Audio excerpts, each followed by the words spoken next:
अगर आज आपके बैंक अकाउंट में 50 लाख रुपए आ जाएं और आप तुरंत रिलायंस, टाटा, इन्फोसिस या एचडीएफसी बैंक का शेयर खरीदना चाहें तो क्या होगा? क्या आप कंपनी के ऑफिस जाकर शेयर खरीदेंगे? क्या बैंक आपको शेयर देगा? या कोई ऐसी जगह है जहां हर सेकेंड करोड़ों रुपए के शेयर खरीदे और बेचे जाते हैं? यहीं पर 95% नए लोग कंफ्यूज हो जाते हैं। उन्हें लगता है कि मोबाइल ऐप ही शेयर बेचता है, लेकिन जो सच्चाई है ना वो कुछ और है। मोबाइल ऐप सिर्फ एक रास्ता है, असली खेल कहीं और होता है। आज के इस वीडियो में एक ऐसी यात्रा पर ले जाने वाला हूं आप लोग को, जहां आप समझेंगे कि आपका पैसा बैंक से निकलकर कैसे स्टॉक एक्सचेंज तक पहुंचता है, कैसे कुछ सेकेंड में आपका ऑर्डर पूरा होता है, और आखिर एनएसई और बीएसई में फर्क क्या है। तो आप सभी इस वीडियो को अंत तक देखिएगा और आपको महसूस होगा कि स्टॉक मार्केट उतना मुश्किल नहीं है जितना लोगों ने बना रखा है। तो चलिए शुरू करते हैं। मैं हूं राम गुप्ता, आपके साथ एक नए वीडियो के साथ।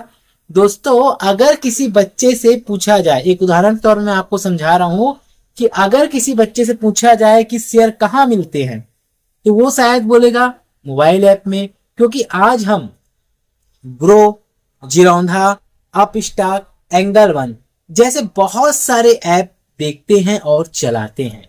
लेकिन सोचिए आप, अगर ये ऐप बंद हो जाए तो क्या स्टॉक मार्केट बंद हो जाएगा? सोचिए सोचिए सोचिए, एक क्वेश्चन है आप लोगों के लिए। नहीं ना? क्यों? क्योंकि ये ऐप मार्केट नहीं है। ये ऐप जो है ना, ये मार्केट नहीं है। ये सिर्फ मार्केट तक पहुंचने का एक दरवाजा है, एक साधन है। अब सवाल कि असली मार्केट कहाँ है, उसका नाम क्या है? Stock exchange. स्टॉक एक्सचेंज आखिर क्या होता है? तो चलिए मैं आप लोगों को एक उदाहरण के तौर पर आप लोगों को समझाता हूं कि आपके शहर में एक बहुत बड़ा सब्जी मंडी है। सब किसान वहां सब्जियां लेकर जाते हैं, दुकानदार वहां खरीदते हैं और फिर ग्राहकों तक पहुंचाते हैं। अब आप लोग सोचिए कि अगर मंडी ही नहीं होती तो खरीदने वाला और बेचने वाला कैसे मिलता? है ना मुद्दे की बात? ठीक इसी तरह स्टॉक एक्सचेंज एक ऐसी जगह है जहां शेयर खरीदने वाले और शेयर बेचने वाले एक दूसरे से मिलते हैं। आज यह सब डिजिटल तरीके से होता है। आपको कहीं जाने की जरूरत नहीं पड़ती, लेकिन पहले ऐसा नहीं था। आज से 20 साल पहले ऐसा नहीं था। आज से 30 से 40 साल पहले आप मान लीजिए, लोग मोबाइल से शेयर नहीं खरीदते थे। आप लोग के अगर पुरखे चलाते रहे हो शेयर तो पूछिएगा, उस समय शेयर कागज पर मिलते थे।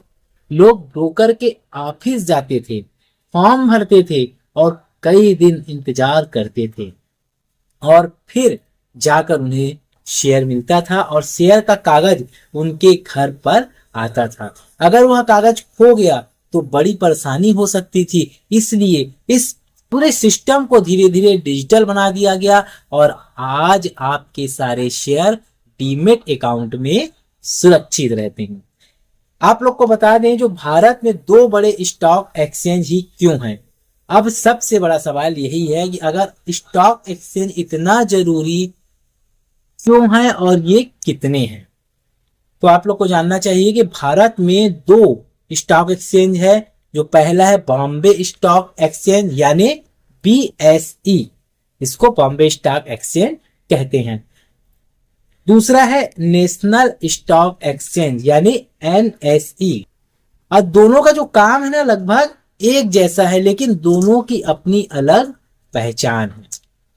दोनों की अपनी अलग पहचान है। जो बीएसई है, मैं उसकी कहानी आपको बताता हूं। सबसे पहले जो बीएसई है, यह भारत का सबसे पुराना स्टॉक एक्सचेंज है।